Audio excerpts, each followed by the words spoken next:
It's one of the most popular movie franchises ever. Gosh, do you think George Lucas will let me direct his next movie? And one of the most parodied. Larry Patootie, it's a mess! Welcome to WatchMojo.com, and today we're counting down our picks for the top 10 Star Wars themed TV episodes.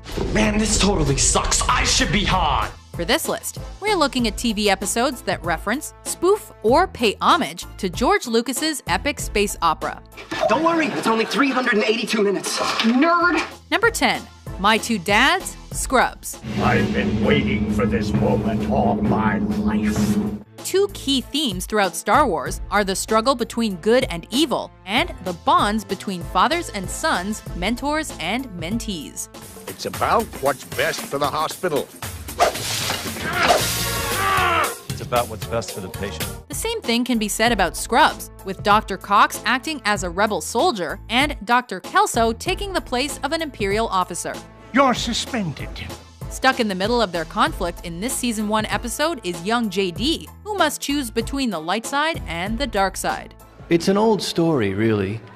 Good versus bad, right versus wrong, the dark side versus the light. The young doctor finally makes his choice in one of his many over-the-top fantasies, although Dr. Cox does show him that doing the right thing also means making sacrifices.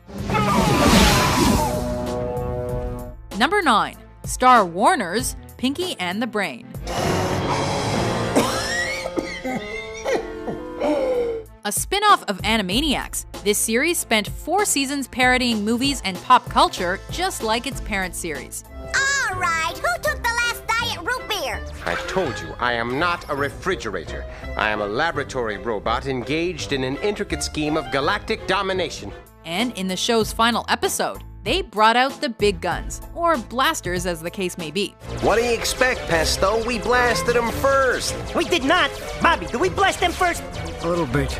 Yeah, maybe just a little bit. See, I told you. In just 22 minutes, Star Warners satirizes the entire Star Wars trilogy. Cranky she is. My Aunt Slappy she is. Along the way, the Warners, Goodfeathers, Slappy Squirrel, and other familiar faces lampoon all the characters we know and love. Sweetheart, you get the big laugh. Now try. Of course, Pinky and the Brain are also there as 3PINKY-O and Brain 2 Me Too, in a plot to take over not only the world, but also the whole galaxy. We must catch the space shuttle back to our home planet of Acme and prepare for the next millennium. Gee, Brain 2, what are we going to do in the next millennium? The same thing we do every millennium, Pinky-O. Try to take over the galaxy. Number 8. Please, Homer, don't hammer 'em. The Simpsons. Someone at your school has a life-threatening peanut allergy. Cool. Who is it? At some point, every schoolboy has likely pictured himself as Luke Skywalker and his principal as Darth Vader. Who says it's a dude? A principal can be a man or a woman these days. In one storyline of this Simpsons episode, it appears that Bart has finally, in season 18, gained control over Principal Skinner when he learns of his enemy's peanut allergy. Bart, Skinner's gonna be really mad at you. Yes, you might say he'll blow up. Skinner strikes back, however, upon learning that Bart has an equally deadly aversion to shrimp. Eat shrimp and die! No, I'm allergic! Set to John Williams' epic musical score, the student and teacher clash in a lightsaber-style duel.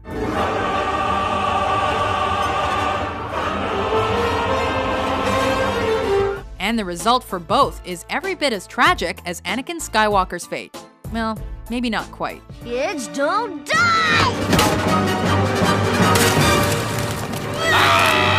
Number 7. Love Bites, The Venture Brothers. Say hello to goodbye, Dr. Venture. Team Venture comes close to winning Best Group Costume, with Dean in Princess Leia's gold bikini, Dr. Venture in a Jedi cloak, and Brock in a hairy Chewbacca getup. But Hank has to go and screw it up by dressing as the Batman. I am the Bat. Yes, you're the Bat. And the Bat is the reason we didn't take Best Group Costume, mister. This becomes the least of their problems, however, when Baron Underbite kidnaps Dean and plans to make him his bride.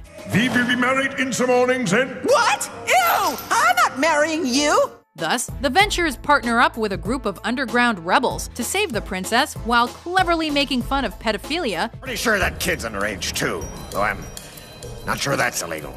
Hitler, and of course, Star Wars. Goodbye, Ventures. Walk with God. Come back and visit us sometime. You're always welcome in Undula! Number 6. The stars of Star Wars, The Muppet Show. You're Mark Hamill! Yes! Huh? No. He's my cousin. The same year Frank Oz voiced Yoda in The Empire Strikes Back, Luke Skywalker, R2-D2, and C-3PO hosted this episode of The Muppet Show. Listen, pal, we're on a mission. There's no way we're gonna get involved in any third-rate variety show. Completely dazed by the strange planet they've landed on, the stars of Star Wars commandeer the Swine Trek to rescue Chewbacca. I'm Luke Skywalker. My friends and I have just borrowed your spaceship so we can rescue our friend, Chewbacca the Wookiee. The episode also features Gonzo the Great as Darth Nader, Miss Piggy as Princess Leia, C-3PO tap dancing, and Luke performing alongside his cousin Mark Hamill. Not me. I'll go get my cousin.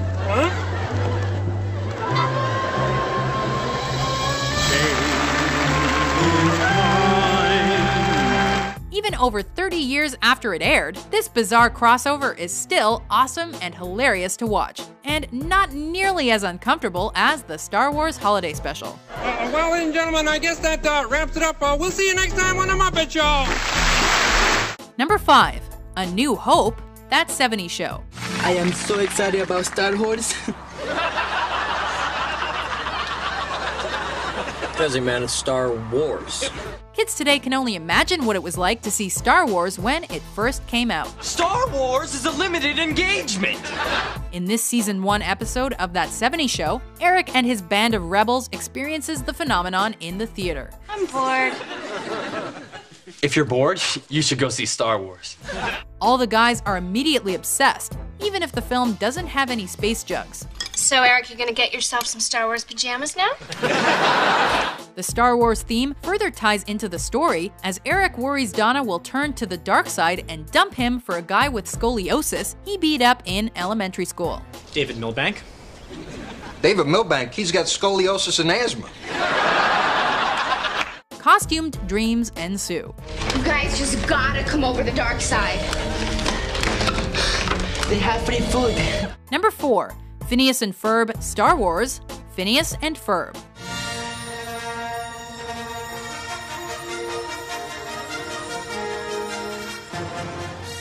When Disney acquired the rights to Star Wars, the creators of Phineas and Ferb jumped at the opportunity to parody A New Hope. We received your transmissions, so you have the Death Star plans? And they delivered one of the most unique Star Wars send-ups ever, making Phineas and Ferb Luke Skywalker's neighbors. Hey, Luke! Phineas! Ferb! What's up, guys? And telling the classic story from their perspective. You can look, but you're never gonna find a better place to be than this little slice of heaven tucked between the Jutland Waste and the Big Dune Sea. It's one great laugh after another, with Perry the Platypus as a rebel spy, Candace as a stormtrooper trying to bust rebels, this is why I joined the Empire in the first place, and Dr. Doofenshmirtz as the Sith Lord who gave the Death Star a fatal design flaw. Well, yeah, I designed it to be a nutcracker. Here, look at this. If only this were canon. Put a sock in it, fuzzball. Number 3. For a few paintballs more, Community. Well, if it's a war you want, it's a war you will lose. No show satirizes movies, television, and pretty much anything better than Community. In other words, it seems we left the Western motif and entering more of a Star Wars scenario. Oh. I know, I wish it happened sooner too. In For a Few Paintballs More, Dan Harmon finally paid tribute to Star Wars, as well as the spaghetti westerns that inspired the epic space opera. Playing Star Wars is worn out and immature. With Abed channeling Han Solo, and an ice cream mascot assuming the Darth Vader role. On your knees. No Greendale student can be allowed to win this game. It's an all-out paintball war to save Greendale from the wrath of the rival City College. Hey!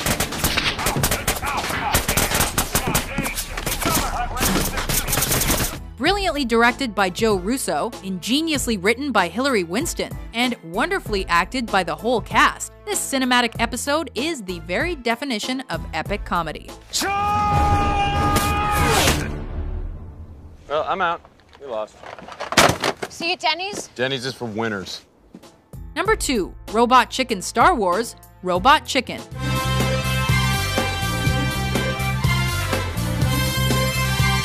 The early seasons of Robot Chicken referenced Star Wars so many times that a whole episode dedicated to the franchise was inevitable. You have a collect call from Darth Vader. Seth Green and crew explore many scenarios one would never think of. Like, how did the Emperor react when Darth Vader told him that the Death Star exploded? What do you mean they blew up the Death Star? Both compiling previous Star Wars shorts and offering several new ones, this Emmy-nominated special is Robot Chicken at its best, with just the right blend of smart and lowbrow humor. What's happened to you? So burn your face? Eddie Popelli, what's happened to you? And in true Star Wars fashion, the episode even inspired a trilogy.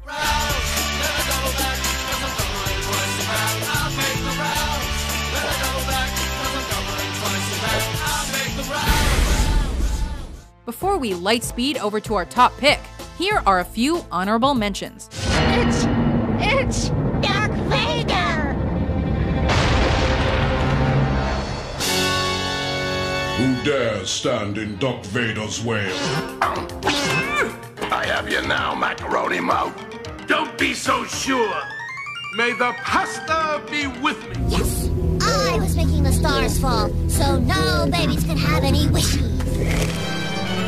Awfully forward for a lady to touch a young man's hand, you know. Number 1, Blue Harvest, Family Guy.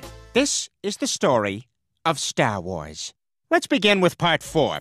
Not since Spaceballs has there been a more detailed, well-thought-out, and loving take on Star Wars than this masterful Season 6 premiere of Family Guy.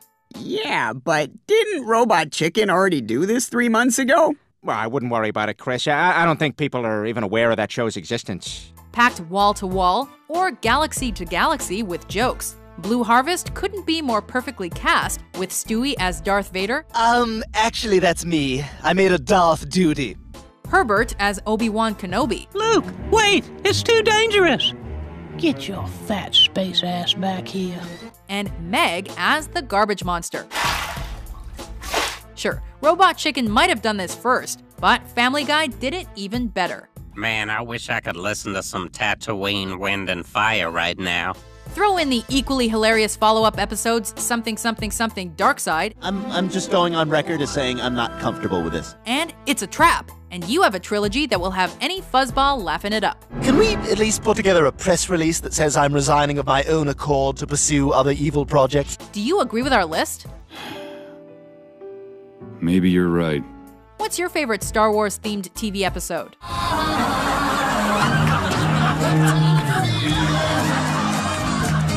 For more entertaining top 10s published every day, be sure to subscribe to WatchMojo.com. If you will not join me,